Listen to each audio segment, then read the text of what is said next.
Hello and welcome all. Now today's topic is reason of unemployment and the solution for the unemployment. So without wasting our precious time, let's start the class.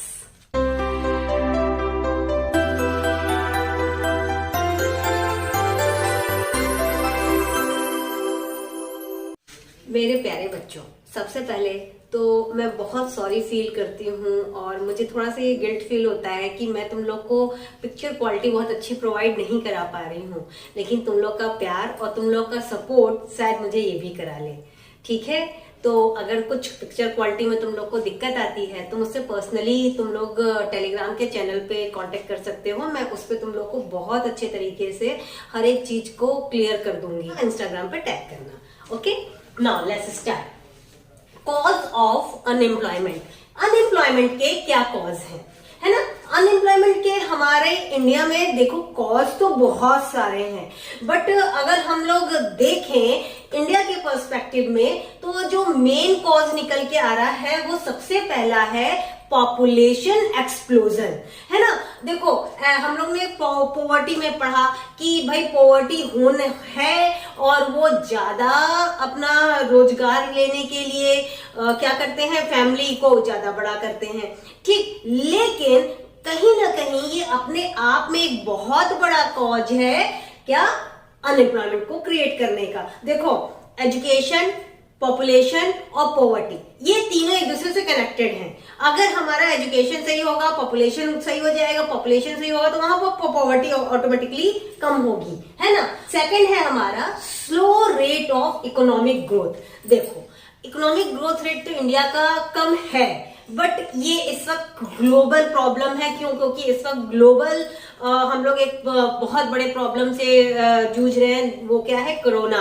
Corona की वजह से बहुत कहीं ना कहीं हमारे काम पे, हमारे ग्रोथ पे, है ना, अर्निंग पे उसका बहुत इम्पैक्ट आया है, जिसकी वजह से क्या है, इकोनॉमिक ग्रोथ रेट कहीं ना कहीं डिक्लाइन हो रही है। और ग्रोथ रेट जिस भी कंट्री की डिक्लाइन होगी वहां पे अनएम्प्लॉयमेंट जनरेशन होगा ही होगा।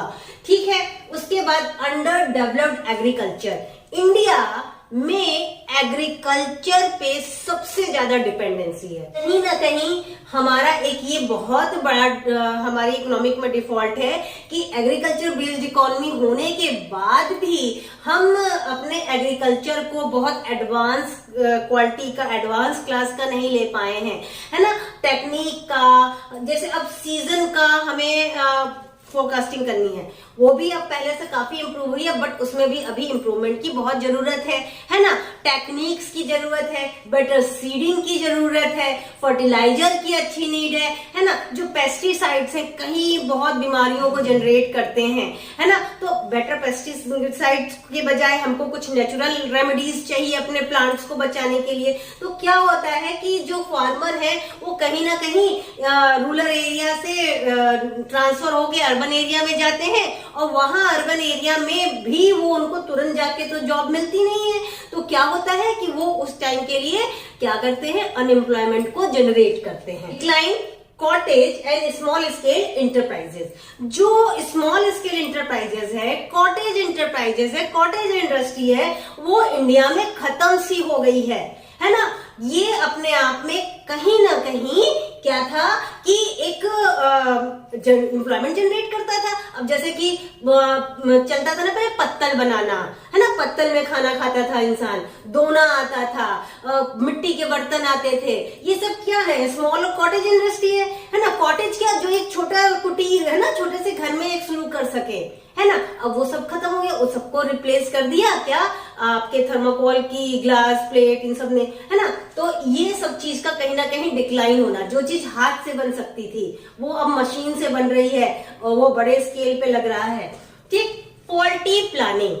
जो प्लान कर रहे हैं हमारे कंट्री में, वो प्लानिंग में कहीं ना कहीं डिफॉल्ट है। देखो बिजनेस स्टडीज या प्रिंसिपल्स ऑफ मैनेजमेंट में अगर तुम लोग पढ़ो तो प्लानिंग क्या है, प्लानिंग क्या है, ये फर्स्ट स्टेप है फॉरवर्ड लुकिंग एक्शन, है ना। और ये डिसीजन मेकिंग कराता है, what to do, where to do, when to do, how to do, है ना, and how the result is to be evaluated. लेकिन अगर हमारा वही फेल हो जाएगा तो हमारा आगे का कोई काम हो ही नहीं सकता। तो कहीं ना कहीं फॉल्टी प्लानिंग भी हमारा कॉज ऑफ अनएम्प्लॉयमेंट है। फिर है हमारा defective education system. Education system में कहीं ना कहीं डिफेक्टिवनेस था, जो कि न्यू एजुकेशन पॉलिसी में चेंजेस लाए गए हैं, वो है एक पॉजिटिव रिजल्ट लेके आए। ठीक, slow growth of industry. Industry का जो ग्रोथ रेट है ना वो बहुत स्लो है। अगर इंडस्ट्री का ग्रोथ रेट हमारा ठीक हो, हाई हो, तो वहां पे एम्प्लॉयमेंट जनरेशन फ्रिक्वेंटली होता रहेगा। ठीक है, बात समझ में आ गई। ये तो बात हो गई कॉजेज ऑफ अनएम्प्लॉयमेंट की। ठीक, अब बात करते हैं कि अगर ये कॉज है हमारे पास तो इसको हम क्या करें, ऐसा एफर्ट दें कि वहां पे अनएम्प्लॉयमेंट मिनिमाइज हो जाए या फिर खत्म हो जाए। तो उसका सोल्यूशन है सबसे पहले तो, है ना, क्या है, slow rate of economic growth. तो क्या करो भाई, accelerating the growth rate of GDP. GDP अगर 8% से 9% के बीच में आ गया तो कहीं ना कहीं अनएम्प्लॉयमेंट का सोल्यूशन अपने आप निकल के आ जाएगा। फिर हमारा एक प्रॉब्लम क्या था, पॉपुलेशन एक्सप्लोजन। तो भाई कंट्रोल ग्रोथ को कंट्रोल करो, पॉपुलेशन ग्रोथ कंट्रोल हो जाएगा। देखो क्या है, 10 लोगों को जॉब मिल गई, 10 लोगों की सीट थी। नेक्स्ट आफ्टर फ्यू टाइम क्या हुआ कि फिर से 10 लोगों की पोस्ट निकली। अब क्या हुआ, यहाँ पे तो हमारे 20 लोग आ गए। अब 20 लोग में से 10 लोगों को ये जॉब मिलेगी, रेस्ट ऑफ 10% फिर से अनएम्प्लॉयड हो गया कि नहीं हो गया। तो अगर यहाँ पे अगर हमारा पॉपुलेशन कंट्रोल रहेगा, ऐसी पॉलिसीज आएंगी तो उसकी वजह से क्या होगा, पॉपुलेशन एक्सप्लोजन नहीं होगा, है ना। तो क्या है कि ये कहीं ना कहीं अनएम्प्लॉयमेंट को कंट्रोल करेगा। Decline cottage and small scale industries, ये प्रॉब्लम है। अब सोल्यूशन इसका क्या होगा, इनकरेजमेंट टू स्मॉल स्केल और कॉटेज इंटरप्राइजेस या फिर कहीं सेक्टर, है ना, हम उनको एनकरेज करें। हम ऐसी चीजों को कहें कि नहीं आप मार्केट में लाओ, डिमांड होगा, है ना, डिमांड करेंगे लोग। इनकरेज करो कि भाई नेचुरल चीजों को हम यूज करेंगे तो हमारा एनवायरनमेंट भी सेफ होगा और किसी का रोजगार भी चलेगा, है ना। बात समझ में आ गई। तो ये इनकरेज करना बहुत जरूरी है। आज की डेट में बहुत हद में ये हो भी रहा है। ठीक, डेवलपमेंट ऑफ एग्रीकल्चर सेक्टर। हमारी प्रॉब्लम क्या थी, हमारी प्रॉब्लम थी देखो एग्रीकल्चर, अंडर डेवलप्ड एग्रीकल्चर, है ना, ये प्रॉब्लम है। तो अब भैया एग्रीकल्चर को डेवलप करो।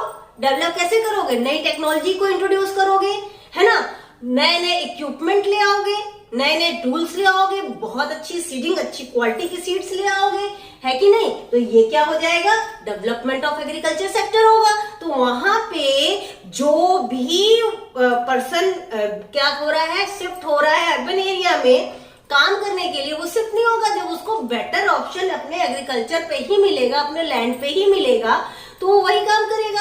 अब देखो, हो केवल जरूरी नहीं है कि वो खेती करे, वो फिशरीज के ऑप्शन भी हो सकता है, पोल्ट्री का ऑप्शन भी हो सकता है ना। वो वहां पे वो क्या कहते हैं ना, उसे डलिया बीनना और सूप बनाना, मिट्टी के बर्तन बनाना, ये सब क्या है, ये सब तुम्हारा क्या हो जाएगा, अंडर डेवलप जो होगा एग्रीकल्चर उसको डेवलप करेगा। फिर आता है इम्प्रूवमेंट इन इंफ्रास्ट्रक्चर, जो कि हम लोग नेक्स्ट वीक में पूरा चैप्टर पढ़ेंगे।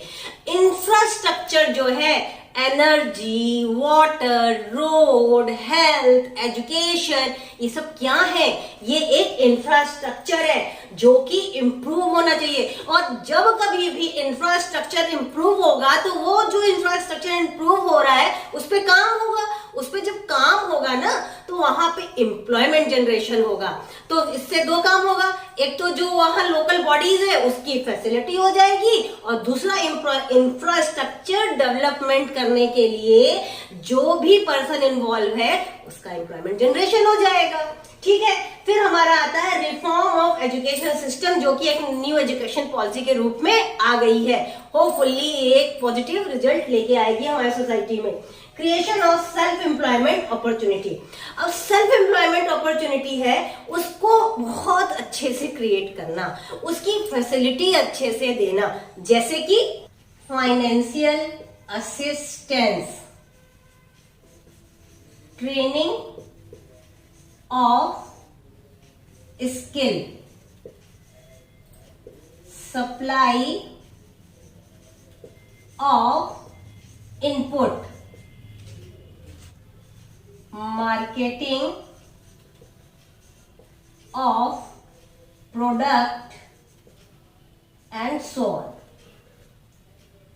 ठीक है, ऐसे और भी चीजें जो कि हमारे सेल्फ एम्प्लॉयमेंट की अपॉर्चुनिटी को बेटर और इजी बनाती हो, क्रिएटिव बनाती हो। ये जो सोल्यूशन तुम लोगों ने पढ़ा ना, ये रेमेडियल मेजरमेंट के नाम से भी पूछा जा सकता है एग्जाम में, या बहुत बुकों में तुम लोग को ये मिल सकता है इस नाम से भी।